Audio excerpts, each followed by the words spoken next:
역사가 즐거워지는 시간 라이크 역사. 안녕하세요. 저는 교보문고 박수진이고요. 안녕하세요. 박광일입니다. 네, 안녕하세요. 윤태진입니다. 네, 오늘은 라이크 역사 시즌 1의 마지막 회인데요. 이제 역사가 좀 즐거워지려고 하는데 끝난다니 되게 아쉬워요. 조금 즐거워지셨나요?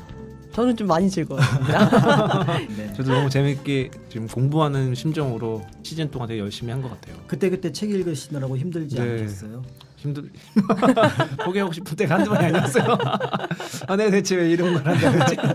근데 공부할 때는 좀 어려워도 와서 듣고 얘기 듣다 보면은 귀가 솔깃하면서 되게 재밌잖아 이런 생각이 들고 예, 방송 듣다가 또 이런 것도 궁금해지는데 이런 거 생기기도 하고요. 그러게요. 역사라고 하는 것 자체가 그러니까 워낙에 지금 우리가 생각할 만한 것들을 많이 던져주기 때문에 사실은 무척 재밌는 거죠. 근데 이제 그거를 이제 우리하고 상관이 없다고 생각을 하게 되면은 재미가 없어져요. 그런데 이제 다행히 근현대라고 하는 거는 바로바로 연결이 될 수 있는 부분이라서 아마 두 분이 조금 지루할 수도 있었던 내용임에도 재밌게 느끼시지 않았을까 그런 생각이 듭니다. 10회 동안 지나면서 정말 많은 이것들을 얘기하고 다룬 것 같은데 시기로 따지면 5, 60년밖에 안 되는 시기더라고요. 그렇죠. 단군 할아버지가 나라를 세우신 걸로 치면 한 1% 네.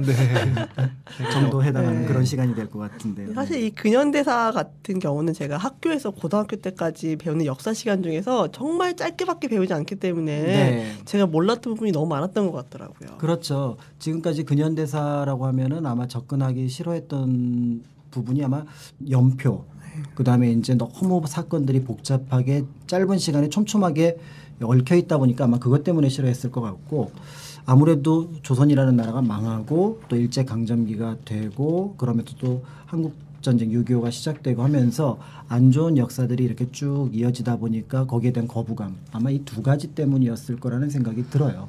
아마 두 분이 느끼셨겠습니다만 그런 어려움 속에서 한국이 조금씩 올라왔고 또 앞에 사건이 뒤에 사건에게 또 영향을 끼치는 것들이 있었기 때문에 조금 더 쉽게 이해가 된다는 면에서 근현대사는 앞에 두 가지가 접근하기 어렵게 만들어놓은 어떤 그 걸림돌이 됐지만 그 걸림돌만 넘어서면 그게 디딤돌이 될 수 있는 과정이 되지 않을까 그런 생각이 들기도 합니다. 저는 그렇게 생각하는데 예, 저희가 이제 10회까지 열심히 달려왔는데 지난 9회에서는 한국이 아닌 일본의 역사, 일본 패망의 역사를 이야기했거든요. 네, 그런 부분도 좀 살펴봤죠. 예, 네. 자 오늘은 일본이 패망한 이후에 무엇이 있었을까요? 사실 일본 패망하면서 이제 해피엔딩으로 끝날 줄 알았는데 예상치 못했던 일들이 벌어지죠. 그렇죠. 그 일본의 패망이라고 하는 건 2차 세계대전의 끝, 종전이 되는 거니까 식민지에 있었던 나라들은 독립을 뜻하는 말이기도 하죠. 그런데 이제 일본의 패망이라고 하는 것들은 사실은 우리가 생각지 못했던 시기에 왔다라는 겁니다. 그렇기 때문에 그런 부분들이 결국은 우리나라가 앞으로 어떻게 나아가야 될까를 결정하지 못한 상태에서 갑작스럽게 이루어진 이런 것들은 분명한 것 같고 또 그 상황이 우리한테 유리하게 적용되지 않았던 부분들이 있어서 결국은 조금 안 좋은 쪽으로 흘러갔던 부분들이 있었죠. 네, 그래서 즐거워야 될 어떤 해방, 광복, 독립이라고 하는 게 우리에게 또 하나의 과제를 남겨놓은 그런 시간이 돼버렸습니다. 네, 오늘 라이크 역사 시즌 1 마지막 주제는 그래서 대한민국 정부 수립입니다. 예, 일본 패망 이후 우리가 어떻게 대한민국이란 나라를 만들고 정부를 수립했는지 그 과정과 그 와중에 있었던 이야기들을 오늘 나눠보도록 하겠습니다. 네, 라이크 역사 10회 대한민국 정부 수립에 대해서 이야기를 하려고 하는데요. 지난번에 일본의 항복선언 이후에 그 사이에 어떤 일들이 진행됐는지를 간략하게 한번 짚고 우리 대한민국에서는 어떤 일이 영향이 있었는지 얘기를 해봐야 될 것 같아요. 네, 일단 일본의 패망이라고 하는 게 우리가 생각지 못했고 또 한편으로 준비가 없는 상황에서 이루어진 일이라 당황스러웠다고 말씀을 드렸었잖아요. 그런데 그거는 어디까지나 이제 지금 지나와서 하는 얘기고 그 당시로 바라볼 때는 우리에게는 어마어마한 큰 축복인 게 분명합니다. 왜냐하면은 그 전까지는 한국말을 제대로 쓸 수 없었고요. 또 그 전까지는 한글을 제대로 쓸 수가 없었고요. 또 우리나라의 이야기에 대해서 제 뜻을 제대로 펼칠 수가 없었던 거거든요. 그러니까 사실은 이제는 큰 문제점이 해결됐기 때문에 작은 문제들이 등장을 했다고 봐야 되는 거지 또 다른 어떤 문제를 만들었다라고 이렇게 보기는 어렵다라는 거죠. 그런 면에서 이제 광복 이후에 뭐 남이든 북이든 여러 세력들이 자신들이 가지고 있는 생각을 가지고 우리나라는 이런 모습이 되어야겠다라고 어떤 뭐 정치가라든지 어떤 또 세력가라든지 이런 사람들이 이제 모여서 이합집산을 하게 되는 과정이죠. 이제 그런 과정에서 큰 그림만 보자고 한다 그러면은 남북이 이제 분단으로 가는 과정을 거치게 되면서 조금 어두운 그림자가 드리우게 되고 이제 남한만으로 놓고 본다 그러면은 어쨌든 48년 7월 달에 헌법을 만들고 또 그 헌법에 따라서 남한에서 이제 정부가 수립이 되고 남한에서 정부가 수립되니까 이제 북한에서도 또 9월 9일 날 정부를 수립하게 되는데 이로써 이제 우리가 계획했던 것대로 이루어지진 않았지만 어쨌든 남이든 북이든 우리 민족이 세운 나라가 만들어졌다고 볼 수가 있겠죠. 근데 문제는 남과 북의 세력이 워낙에 다른 생각을 갖고 있었고 또 그 배후에 또 다른 큰 세력이 있었기 때문에 결국 그것은 향후에 큰 문제를 일으킬 가능성이 있었고 결국 우리가 역사 속에서 배웠던 것처럼 2년 뒤에 6.25 민족 최대의 비극을 낳게 합니다. 그래서 이제 그런 시기로 지나가는 과정이 조금은 뭐라 그럴까요? 좀 안타깝기는 하지만 그럼에도 아까 말씀드렸던 48년 전후에 있었던 이와 같은 모습은 아마 단군 이래로 한국이라는 나라가 만들어진 그 한국이라는 현재의 모습에 가장 가깝고 그 근원적인 모습이 만들어졌다는 면에서 그 가치는 충분히 있다고 볼 수가 있습니다. 저는 이제 오늘 이렇게 마지막 방송이잖아요. 네. 마지막 방송을 해서 사실 마음이 좀 되게 이제 끝나는구나. 이제 뭐 좀 여유가 생기는 건가? 막 이렇게 생각해요. 준비를 하면서도 되게 여유로운 마음으로 이제 책을 보면서 준비를 했는데 네. 이제 끝나면 보통 해피엔딩을 좀 아름답게 끝나야 되잖아요. 그렇죠. 이거는 무슨 영화 한 편이 이제 헐리우드 액션 영화가 시작되는 듯한 그렇죠. 그런 진짜 급박하게 돌아가더라고요. 네. 정세가. 그거는 한번 생각을 해볼 필요가 있을 것 같아요. 1910년에 일제에 의해서 이제 병합이 되면서 우리의 주권을 잃어버렸잖아요. 그러고 나서 한 10여 년의 식민지 기간을 거치게 되면서 이렇게는 못 산다. 독립을 해야겠다. 그리고 더 나아가서 그 3.1운동을 계기로 임시정부가 들어서게 되고 또 임시정부에서 지향했던 게 공화정 또는 민주주의 정치체제라고 하는 어떤 그런 부분들을 설정을 했죠. 그런데 이제 그런 과정에 1920년대에 사회주의 세력 또는 사회주의 운동이 조선에 영향을 끼치게 됩니다. 그러니까 이런 어떤 민주주의에 대한 열망 이런 것들이 복합적으로 적용했을 때 만약에 나라가 딱 이렇게 독립이 됐는데 너무나 깔끔하게 자 우리 나아갈 바는 이렇다라고 할 수 있는 게 사실은 가능할까라는 부분을 한번 생각을 해볼 수 있겠죠. 다만 이제 거기서 서로 자신들의 의견을 조금씩 양보해서 크게 대의를 잡아갈 수 있는 어떤 길이 있었을 텐데 뜻밖의 거기에 변수가 생긴다는 거죠. 그건 바로 뭐냐면 우리나라의 해방에 직접적인 영향을 끼쳤던 연합군 세력 그러니까 남쪽에는 미국 북쪽에는 소련이 영향을 끼치게 되면서 어떤 의미에서 보면은 우리 안의 세력들이 조금씩 분열될 수 있는 가능성을 만들어 놓았다 이렇게 봐야 되지 않을까 그런 생각이 드는 거고 그 분열의 어떤 모습들이 실제로 이제 영향을 끼치게 되면서 상당한 어려움을 겪게 되는 게 있었습니다. 45년도에 저희가 해방을 하고 그냥 막 막연히 학교에서 배울 때는 언제 정부가 수립되고 이제 우리는 하나의 나라로서의 시스템이 돌아가는구나라고 생각했었는데 알고 보니까 48년에 정부가 수립된 거고 45년부터 48년까지 3년 동안은 임시정부가 이제 미군정, 미군정이 있었던 거잖아요. 네. 그러니까 그 3년이 정말 치열하고 정말 많은 일들이 있었더라고요. 그렇죠. 가장 중요한 무언가를 결정할 시기였는데 거기에 우리 민족이 끼칠 수 있는 영향이 생각 밖으로 적었다는 데 문제가 있었다는 거죠. 1945년 8월 15일 그 일본 천황이 항복 선언을 하고 그때부터 이제 우리는 해방이 됐다. 그렇게 되니까 이제 우리는 뭔가 새로운 거를 만들 수 있겠다. 실제로 이제 그 8월 달 전후로 해서 건국준비위원회라고 하는 여운형을 중심으로 하는 세력들이 일본 패망 이후에 우리가 어떤 방식으로 그 행정권이라든지 이런 것들을 대체하겠다 이런 생각을 가지고 접근을 했었죠. 그런데 그게 전부 다 무효화되고 그 자리를 누가 채우게 되냐면 미 군정이 채우게 됩니다. 네. 그런데 미 군정이 들어왔을 때 엄밀하게 얘기하면은 일본의 무장 해제를 목적으로 들어왔기 때문에 일본에 대해서는 조금 강력한 어떤 조처를 취하고 일본인이나 일본군에 대해서는 조선 사람이나 조선 어떤 기관들에 대해서는 좀 우호적인 태도를 취해야 할 텐데 사실은 모양만 놓고 보면 약간 반대의 성격을 갖고 있다는 거죠.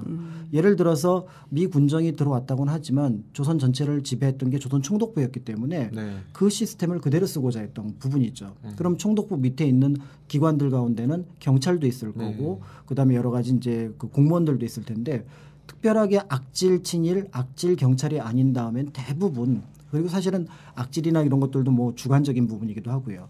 그러다 보니까 그 세력이 온전하게 남아있게 되면서 처음에 해방은 됐는데 그런데 우리가 좀 자유롭게 되는 것 같고 우리가 뭔가 뜻을 펼칠 수 있는 그 공간이 예전하고 크게 달라지지 않았다고 느낄 수 있는 공간이 있었다라는 거죠. 그다음에 이제 대체로 우에서부터 좌까지 다양한 스펙트럼이 있는데 미 군정이 처음에는 뭐 중도에서 중도 우파 쪽을 지원을 하려고 했지만 결국에는 오른쪽 에 있는 세력들을 지지하게 되면서 나머지 세력들이 배제되니까 또 그들에 의해서 분열의 현상이 나타나게 되는 어려움을 겪게 되는 거죠. 그러니까 그때 아마 외국 세력이 없었다고 한다면은 우리 나름대로 뭔가를 내부에서는 조금 시끄럽고 왜냐하면 그게 조용할 수는 없는 일이니까 조금 시끄럽고 뭐 힘든 과정을 거치더라도 결국은 그 나라잖아요. 그 나라 안에서 뭔가 새로운 모양을 만들어 놨을 텐데 뭐 남쪽엔 미국, 북쪽엔 소련이라는 아주 강력한 정치 군사적인 어떤 세력이 있었다는 면에서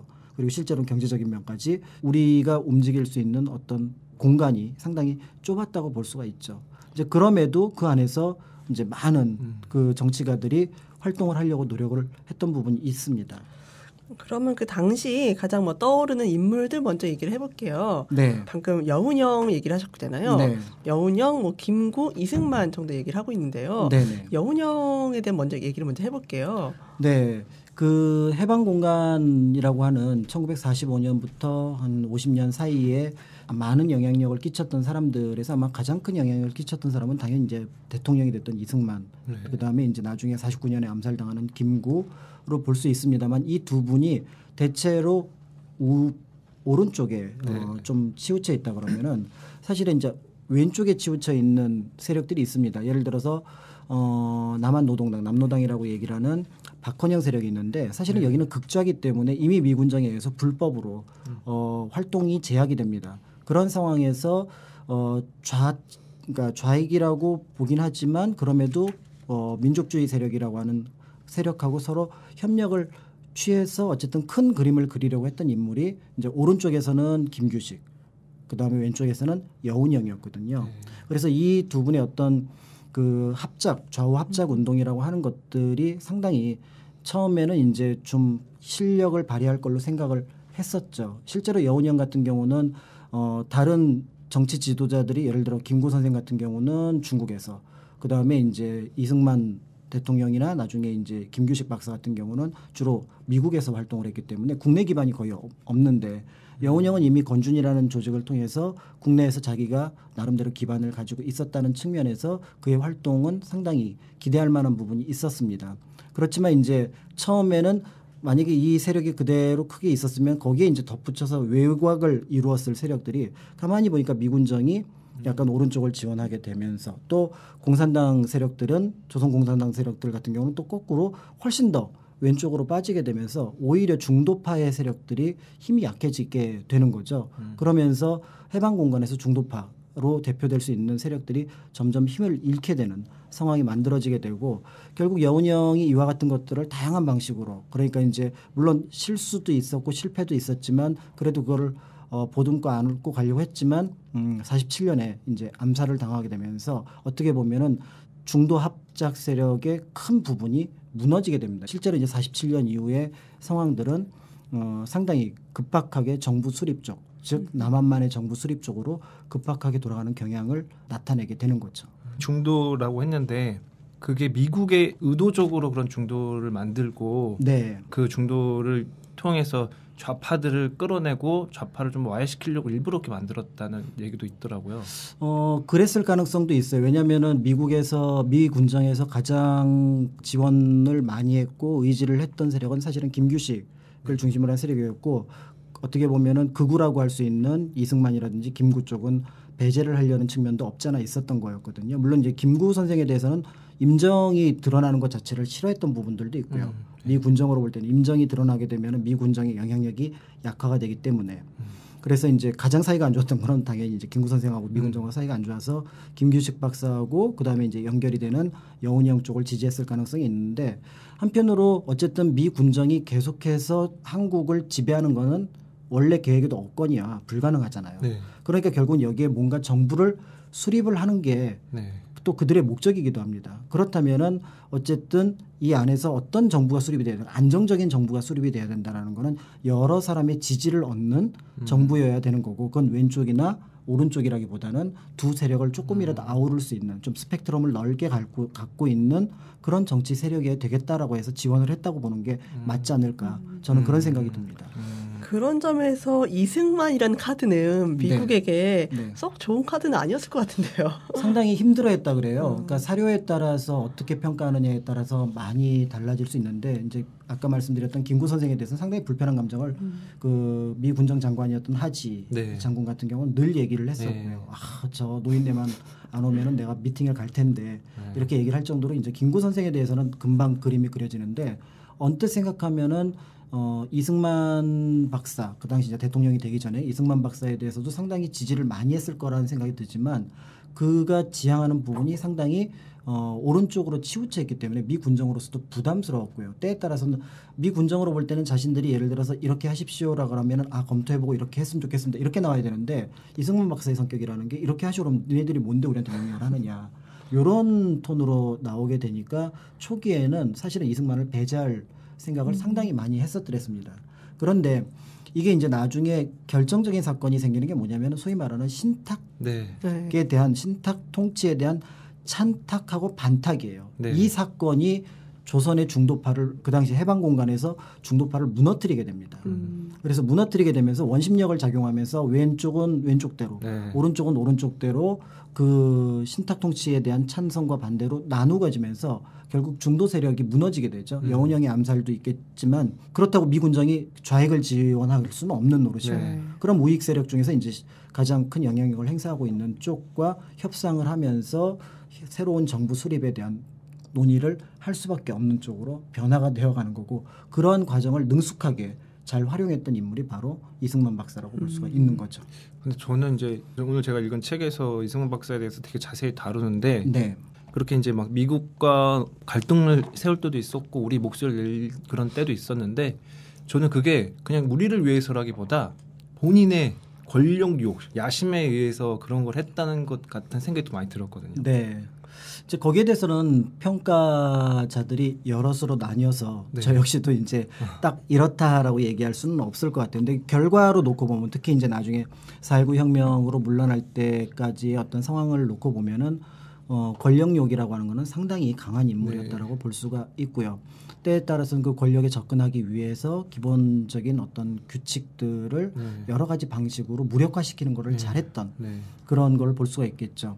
나중에 이제 정부 수립 과정에서도 나오지만 기본적으로 재헌 국회에서 지향했던 건 내각 책임제였거든요. 그런데 이승만 박사 같은 경우는 이제 물론 그 내각 책임자 하에 대통령이었지만 난 그런 힘없는 대통령이라면 못하겠다를 아예 선언을 하고 그래서 이제 결국 하룻밤 사이에 우리나라 그 정치 체제가 내각 책임제에서 대통령 중심제로 바뀝니다. 그런데 하룻밤 만에 바뀌었다라는 걸 알 수가 있는 게 원래 대통령은 국민들이 뽑잖아요. 그런데 그 첫 번째 대통령을 누가 뽑나요? 국회의원들이 뽑죠. 그러니까 이게 그건 수상이거든요. 사실 뭐 다수당이라는 관점에서 바라보는 거하고는 좀 다르긴 하지만 그러니까 국회의원들이 뽑는 대통령이라는 애매한 모습의 대통령 중심제로 밀어붙이는 힘, 그 힘이 상당히 강했다라는 거죠. 이제 그런 방식으로 미 군정과의 협상에서도 계속해서 어떤 자신의 영향력을 확장해 갔다라고 볼 수가 있습니다. 뭐 그렇게 대통령이 되기 위해서는 뭐든지 모든 거를 불사하는 이런 행동이 너무 좀 되게 진짜 답답하더라고요, 사실. 그렇죠. 그러니까 이제 해방 공간의 뜻밖의 사건이라고 할 수 있는 그 아까 말씀드렸던 신탁 통치에 대한 반대와 찬성이라는 게 결국은 좌와 우를 갈라놓는다라는 문제점이 있었다고 말씀을 드렸잖아요. 그래서 이제 그때부터 뭐 사실은 신탁 통치를 처음 제안한 거는 미국이었거든요. 그런데 이제 영국하고 소련이 반대를 했지만 가능한 한 짧은 기간이라는 조건 하에서 그러면 신탁 통치안을 한번 제안을 해보자라고 했던 게 언론에서는 그냥 우리나라를 마치 식민지처럼 지배하는 것처럼 등장을 하는 바람에 이제 거기에 대해서 이제 우파 세력들은 그 내용 따지기도 전에 그건 말이 안 된다. 무조건 반대. 라고 얘기를 했고 저쪽에서는 이제 아니 모스크바 3상회의를 통해서 결정된 부분들이고 그다음에 미소 공의를 통해서 남북한 임시정부를 수립하는데 그거를 반대를 하면 어떡하냐 찬성을 해야지 해갖고 이제 좌익 쪽에서는 찬성을 하게 되는 그런 상황이 만들어지게 되죠. 근데 여기에 이제 어떤 문제가 발생을 하게 되면 사실은 여기에 제3세력이 하나가 있어요. 바로 뭐냐면 친일파예요. 상당한 수의 친일파가 있는데 이 친일파가 몸을 숨깁니다. 어디로 숨기냐면 반탁 뒤로 숨겨요. 그러니까 신탁 통치에 반대하는 쪽으로 숨기니까 이 친일파가 뭐가 되냐면 우파가 되는 거예요. 그러니까 우파가 된다라는 건 뭐냐면 우파라고 보통 이제 얘기를 하면은 민족주의 계열, 좌파라고 얘기하면 사회주의 계열을 얘기를 하게 되죠. 그래서 민족주의 계열은 어떤 다른 이익보다도 우리 민족의 이익을 우선한다는 점에서 좀 대외적으로는 약간 그 외국과의 관계 개선보다는 우리의 어떤 자존심을 살리는 쪽으로 간다라는 건데 친일파가 그 뒤에 숨어버리게 되는 묘한 상황이 되는 거죠. 그러니까 지금도 한국에서 소위 말하는 우익 논쟁을 벌일 때 저 사람이 왜 우익인데 우리의 이익이 아니라 다른 나라의 이익에 대해서 관심을 갖고 있지? 라고 얘기를 하게 되는 게 어떤 그런 특징이죠. 예를 들어 우리가 일본의 우익이다, 극우 세력이다. 그럼 제일 먼저 떠오르는 게 야스쿠니 신사를 통해서 일본 제일주의를 내세우는 사람, 주변과의 관계는 무시하는 사람을 우리가 일본 우익이라고 얘기를 하는데 한국에서는 그런 우익도 있지만 보통의 우익은 뭐 다른 나라와의 관계 설정을 더 중요하게 생각하는 이제 그런 식으로 우익이 약간 오염이 되는 상황이 만들어지게 되면서 친일파의 신분 세탁이 이루어져요. 이제 이 부분이 해방 공간에서 향후에 남쪽에서 큰 해결할 수 없는 문제의 하나로 남게 되는 부분이 있죠. 만약에 사실은 그때 그런 어떤 친일파 문제가 반탁 뒤에 숨지 않고 반민특위에서 해결이 됐다면 지금 한국 사회는 지금과 같은 필요 없는 뭐 친일의 후손이니 이런 논쟁은 아예 없었을 텐데 그때 이제 그 문제를 해결하지 못하니까 그 숙제가 20년에 한 번 나오고 30년 뒤에 한 번 나오고 또 40년 뒤에 한 번 나오고 이런 상황이 만들어지지 않았나 그런 생각이 드는 느낌이죠. 네. 지금 미국과 소련의 영향으로 뭐 어쩔 수 없이 이렇게 남과 북으로 나눠졌다고 하는데 사실 그렇게 관여를 하더라도 내부적으로 잘 뭉쳤다면 잘 될 수 있는 뭐 통일 정부나 독립 정부가 될 수 있는 여지도 있지 않았을까요? 그렇죠. 그러니까 이제 이 부분에 대해서는 여러 가지 가능성을 열어둘 수 있는데 그 당시 유능한 정치가가 어떤 방식으로 세력을 모아야 되는데 문제는 전제 조건이 있습니다. 그게 미 군정이 요구하는 방향이어야 한다는 거죠.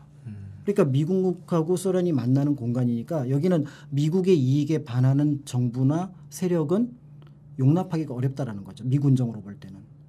그다음에 북쪽은 거꾸로 보면은 소련의 어떤 뜻에 또는 이익에 반하는 정부가 들어서는 걸 원치 않는다라는 거죠. 결국 그러니까 그 안에서 해방 공간에서 활동할 수 있는 공간 영역들은 생각보다 크지 않았다라는 게 문제가 있는 거고 물론 그럼에도 남북에 있는 모든 세력들이 뭉쳐서 하나로 갔으면 좋겠는데 문제는 뭉치려고 하는 세력들은 계속 공격을 당하고 예를 들어 북한에서도 민족주의 세력이라든지 이런 세력들은 어떻게든지 같이 협상을 통해서 해보려고 하지만 뜻밖의 세력인 뭐 김일성이 등장을 한다거나 그다음에 여기서도 뭐 가장 강력한 지지 기반을 갖고 있었던 영운형이나 김구보다는 물론 이승만 대통령의 지지도 만만치 않았습니다만 그럼에도 두 사람에 비해서 더 강했을까에 대해서는 약간의 의문의 여지가 있거든요. 그럼에도 결국은 둘이 결국 미 군정이 뜻하는 바대로 움직이지 않았기 때문에 미 군정이 뜻하지 않은 바지만 미 군정의 방향하고 같은 쪽에 있었던 이승만 대통령이 권력을 확대해 나가기는 상당히 편했던 부분이 있더라고요. 어떻게 보면 남한과 북한이 각각의 정부를 수립하게 된 결정적 계기는 역시 총선일 것 같은데요. 그렇죠. 이제 그때 이제 결국은 미 군정은 중도 세력을 지원하지만 결국 중도 세력이 계속해서 힘을 잃게 되고 그러면서 이제 또 상황은 점점 안 좋아지게 되죠. 그래서 미소 공동위원회가 계속해서 열리게 되는데 아까 말씀드렸던 신탁 통치에 대한 찬성 반대로 결국은 연석회의라고 하는 남북한 정치 집단의 어떤 연석회의도 계속 무산이 됩니다. 그러니까 아니 조선 사람들도 모이지 않고 우리의 의견도 다르고 하니까 안 되겠으니까 이제 미국이 어떻게 얘기를 하냐면은 그럼 이거 유엔에 상정하자. 근데 유엔에 상정을 하는데 소련은 그걸 받아들일 수가 없죠. 왜냐하면 유엔이라고 하는 데가 미국의 영향력이 압도적이거든요. 그러니까 소련은 기권을 합니다. 기권을 한다는 얘기는 단순하게 하고 싶은 대로 해라가 아니라 우리는 반대다라는 것들을 명확하게 했던 거죠. 그러니까 이제 유엔에 상정됐을 때 그러면은 일본이 물러나고 빈 공간이 됐으니까 여긴 정부가 필요하잖아요. 그러니까 이 공식적인 정부를 유엔에서 그럼 지원을 해서 도와주자. 그럼 어떻게 해야 되냐면 남북한 총선거를 해야 된다라고 해서 네.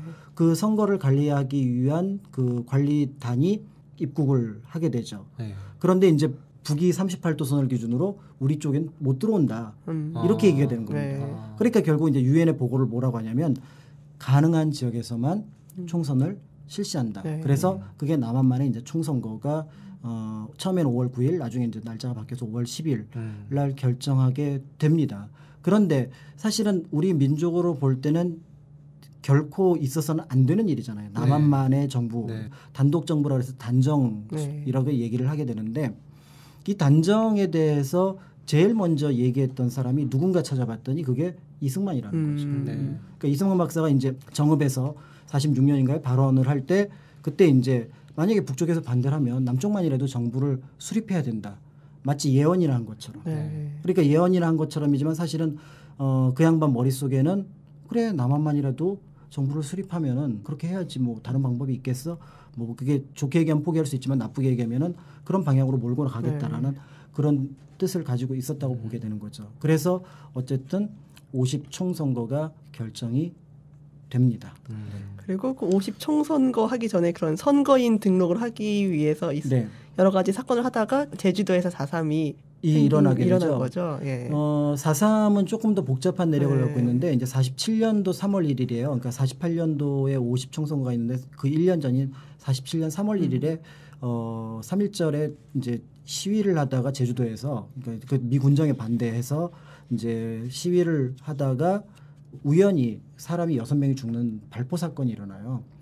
그러니까 이제 여기에 대해서 제주도민이 이제 총파업에 들어갑니다. 그러니까 3월 30 총파업이라고 얘기를 하는데 근데 이때 총파업의 뜻밖의 어떤 일이 벌어지냐면 도지사가 총파업에 들어가요.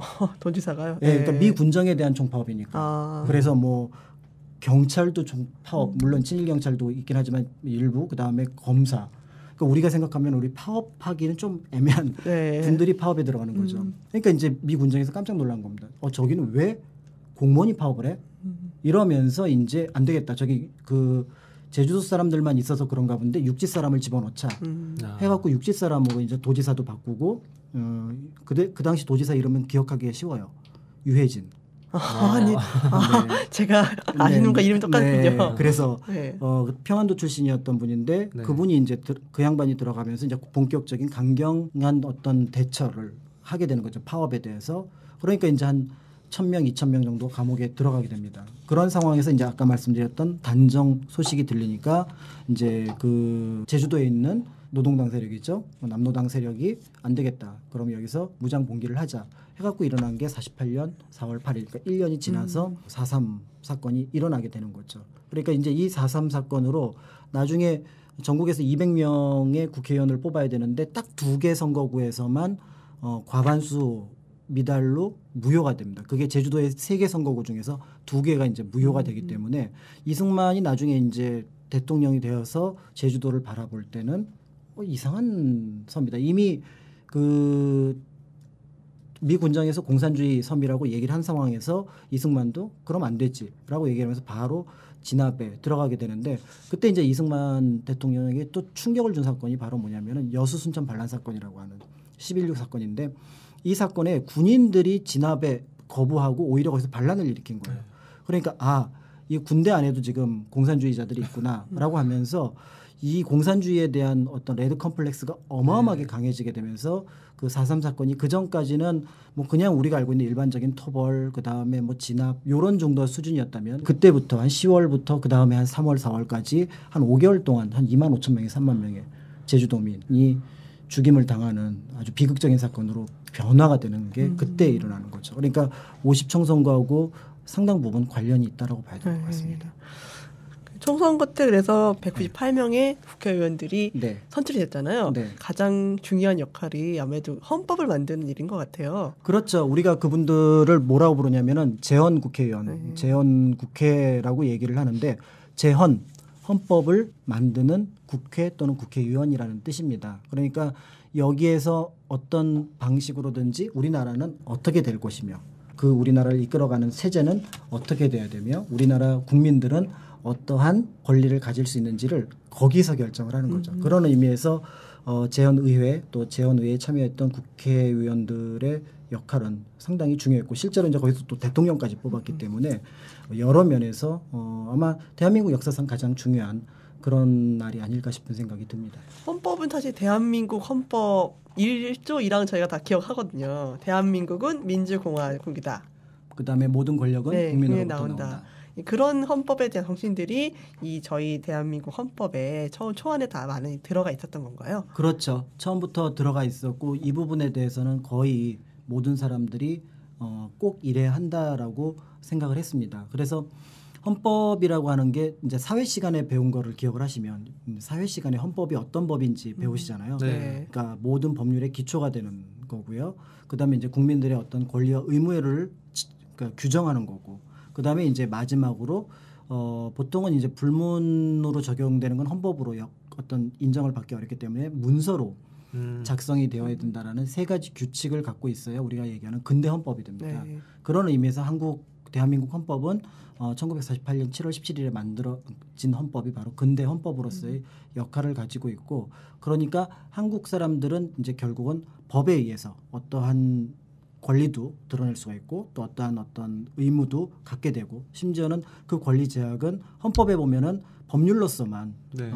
그 권리를 제한할 수 있다고 되어 있는 것처럼 이제 한국 사람들은 이전에 볼 수 없었던 나라의 주인으로서의 역할을 할 수 있게 된 계기가 된 거죠. 그런 면에서 남북한 분단이라고 하는 거는 정말 안타까운 사건이지만 그렇지만 어쨌든 남한 아래서 그와 같은 헌법이 이루어졌다라는 점은 사실은 아까 초반에 말씀드렸던 것처럼 당군 할아버지 이후로 처음으로 백성이 이제 백성이라는 표현을 떼고 뭐 국민 또는 뭐 시민 뭐 인민 이런 표현을 갖게 되면서 내 스스로가 이 나라의 주인이구나라는 의식을 처음으로 인정받은 공식적으로 인정받은 그런 거죠. 그러니까 조선시대에 뭐 온 나라의 주인은 백성이고 그건 수사일 뿐이죠. 네. 결국은 왕의 나라였던 거죠. 네. 네. 그런데 여기 이제 48년 8월 15일 그러니까 7월 17일 이후에는 그거는 수사가 아니라 실제이고 그리고 그거를 만약에 어기려고 하는 자가 있으면은 늘 이제 그 자리는 유지할 수 없다라는 거를 이제 어쨌든 기반으로 깔아놨다는 점에서 이 헌법의 제정은 한국 현대사에 대단히 중요한 사건이라고 볼 수가 있습니다. 그래서 저는 쉬어야 되지 않을까. 그렇죠. 쉬어야 되죠. 왜 안 쉬죠? 네.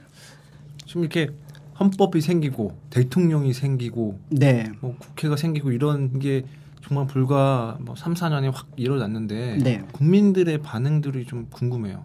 어땠는지 뭐 이런 걸 낯설어 할 것 같고 뭐 대통령이 뭐야 이렇게 얘기할 것도 같고요. 뭐 이제 저도 사실은 그 시대를 살아보질 않아서 잘 모르겠는데 그 시대의 여러 가지 기록들을 보면은 정치에 대한 관심은 대단히 높았던 것 같아요. 그래서 제가 봐서 어떤 자료가 있는데 무슨 만평이 있어요. 네. 그래서 이제 무슨 정당 정치를 시작하니까 그 정당 정치에 이제 여러분들이 적극적으로 참여해라 이런 4컷짜리 만화예요. 근데 그 끝에 뭐가 붙어 있냐면 혼자 보지 말고 옆 사람에게 나눠줍시다.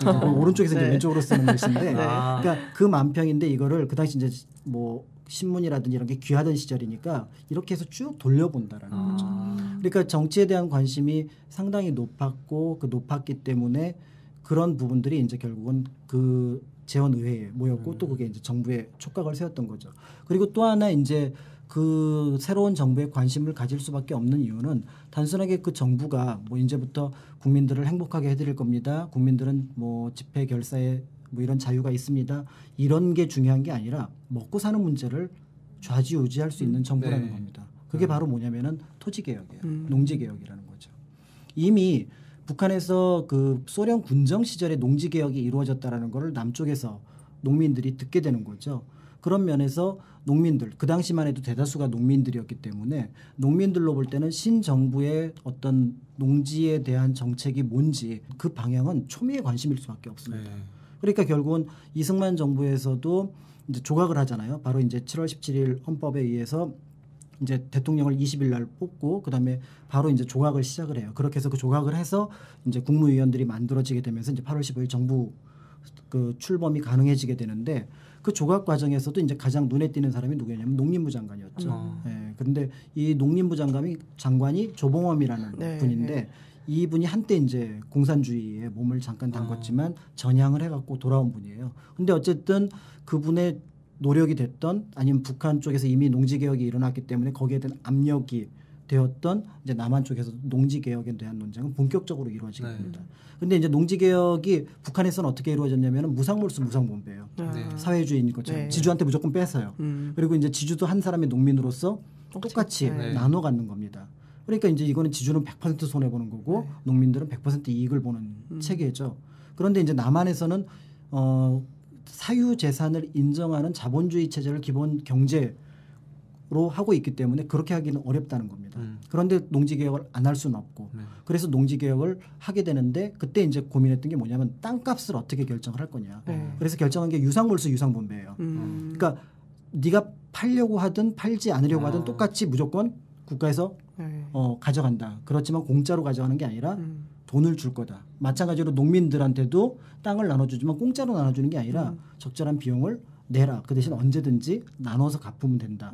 이런 유상몰수 유상분배가 이루어지는데 이제 정부에서 제안한 거는 뭐냐면은 처음에 제안한 거는 150% 그러니까 1년 소출량을 100%로 봤을 때 150% 가격에 사서 농민들한테 125%에 나눠주는 그리고 25%는 국가에서 보전하는 거로 이렇게 계획을 잡았지만 이제 결국 이게 재정 부담이 너무 큰 거예요.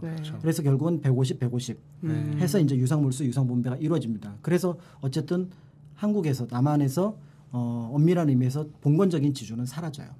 그리고 이제 모든 농민이 갖게 되는데 이게 1950년 초에 이루어져요. 6.25 직전에. 그러니까 6.25 전에 이루어지기 때문에 사실은 남한에 있었던 그러니까 그때 대한민국 안에 있었던 농민들은 전부 다 자기 땅이 있었던 거예요. 그런 면에서 한국에 대한 충성도가 상당히 높았다라는 일단 첫 번째 효과가 나타났고요.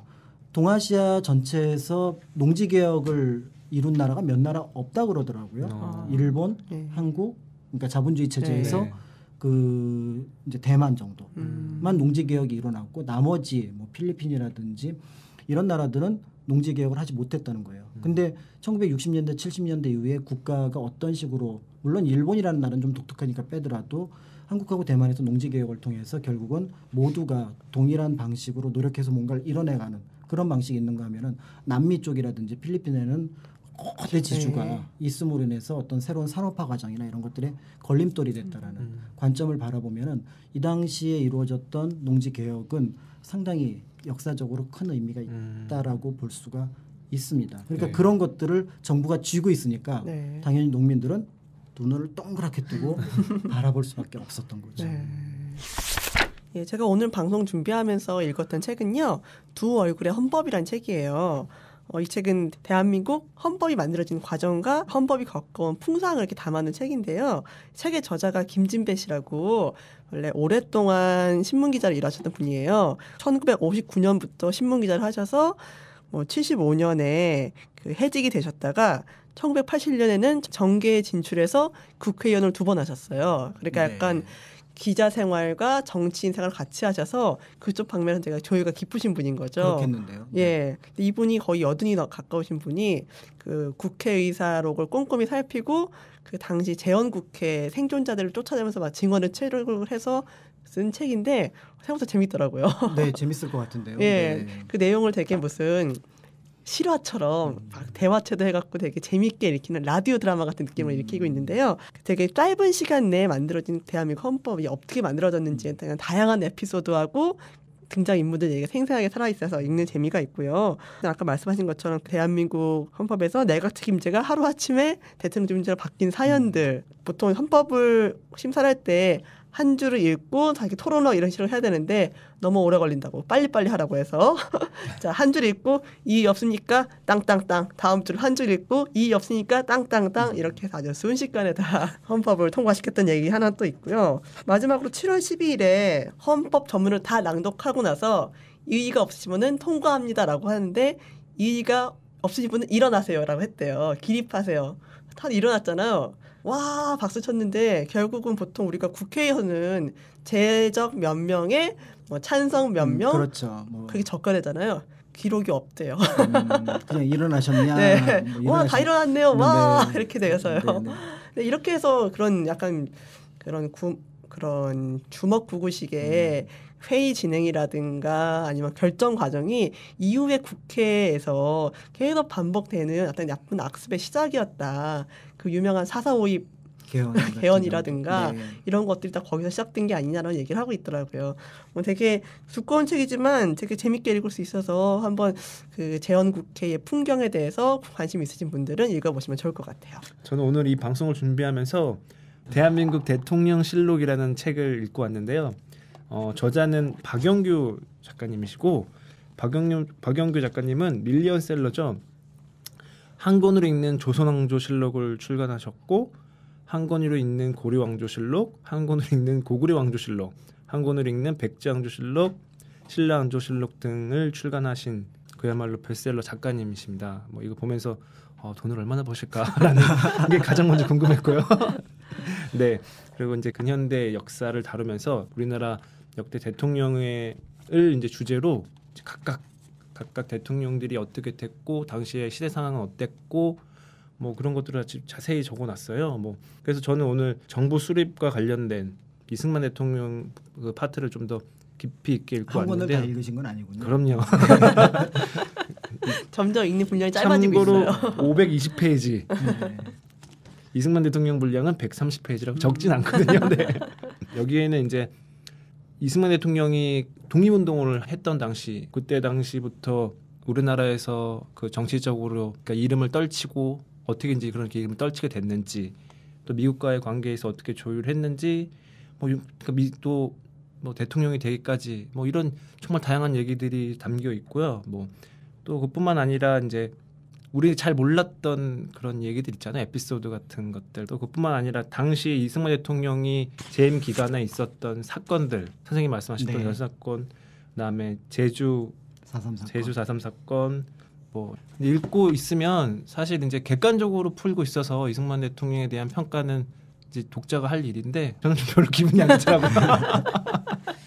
안타까움도 많았고 또 이승만 대통령뿐만 아니라 당시 진짜 자신들의 뭐 이해관계를 위해서 나라보다는 어떻게든지 뭐 좀 하나 해볼까 하는 그런 분들이 너무 많았던 것 같아서 좀 되게 안타까운 마음이 더 컸어요. 뭐 역사에서 뭐 시간이 지난다고 해결되는 거 없는 것 같아요. 그럼요. 예.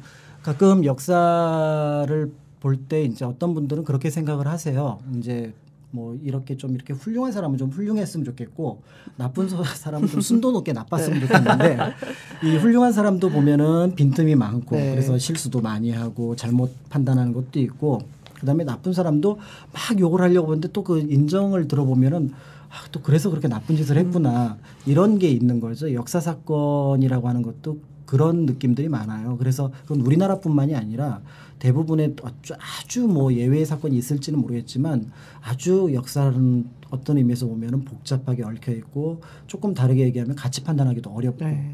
그런 부분들이 있습니다. 근데 그게 어쩌면은 당연한 거죠. 왜냐하면은 역사는 사람들의 어떤 모습, 그들이 만들어놓은 사건, 또 그들이 만들어놓은 여러 가지를 평가하는 거잖아요. 근데 주변의 사람들 중에서 완벽한 사람이 있나요? 없잖아요. 그러니까 이제 결국은 역사라고 하는 것들은 이제 그런 부분이 있는 거고 또 하나 중요한 게 계속해서 이제 사람들이 살아가니까 우리가 한 번 문제를 풀었다고 생각하지만 그 문제가 풀리는 순간 사실은 또 다른 문제를 만들어요. 네. 예. 그래서 풀리는 순간 또 다른 문제를 만들고 또 다른 문제를 만들고 또 다른 문제를 만들고 조금은 짜증이 날 수도 있을 것 같은데 그럼에도 이제 조금 더 그전보다 나아질 수 있는 것들이 있고 그전에 도저히 풀기 어려웠던 문제들이 그래도 계속 고민을 하다가 크게 한번 풀게 되면은 또 다른 부분 이제 조금 더 나은 부분으로 고민을 할 수 있는 그런 것처럼 이제 역사라는 부분들도 너무 이렇게 깔끔하게 뭔가 마무리가 되고 정리가 되기를 바란다라는 것을 조금 피하면은 오히려 역사의 본질에 조금 가까이 할 수 있는 어떤 눈이 생기지 않을까 그런 생각이 들기도 합니다. 네. 좀 자연스럽게 마무리해 주셨네요. 예. 그런 의미에서 저희가 그 라이크 역사 시즌 1은 오늘이 마지막 방송이지만요. 역사에 대한 관심은 계속 가지셔야 될 것 같아요. 예. 그럼요. 우리가 살아가는 우리의 행동이 역사잖아요. 네. 그리고 한국 사람은 특히 모든 부분에 그 의미를 부여하기를 잘하기 때문에 역사에 가장 가까운 나라 사람이기도 하죠. 네. 네, 라이크 역사 10회 대한민국 정부 수립에 대한 이야기를 오늘 나눠봤는데요. 좀 되게 막 기쁘려고 하다가 뭔가 찜찜한 부분이 남는 그런 대한민국 정부 수립이긴 하지만 대한민국 정부 수립, 저희가 처음으로 가진 민주공화정이라는 그 의미와 가치에 대해서는 저희가 충분히 공감을 하고 그 와중에서도 의미를 찾고 또 새로운 미래에 대해서 생각해 보시면은 좋은 기회가 되었으면 좋겠습니다. 근데 어떡하죠? 라이크 역사가 오늘 시즌1이 마지막 텐데요. 그러게요. 엊그저께 시작한 것 같고 네. 또 막 이제 어떻게 해야 될지 고민해야 될 건데 그 고민을 풀기도 전에 네. 벌써 끝이 나서 참 아쉽습니다. 저에겐 조선도 있고 고려도 있고 고구려도 있고 그렇죠. 우리나라는 참 역사가 길다는 게 네. 공부할 거리가 네. 많다는 점에서 좋기도 하고 나쁘기도 한 것 같아요. 네. 네, 그런 생각이 듭니다.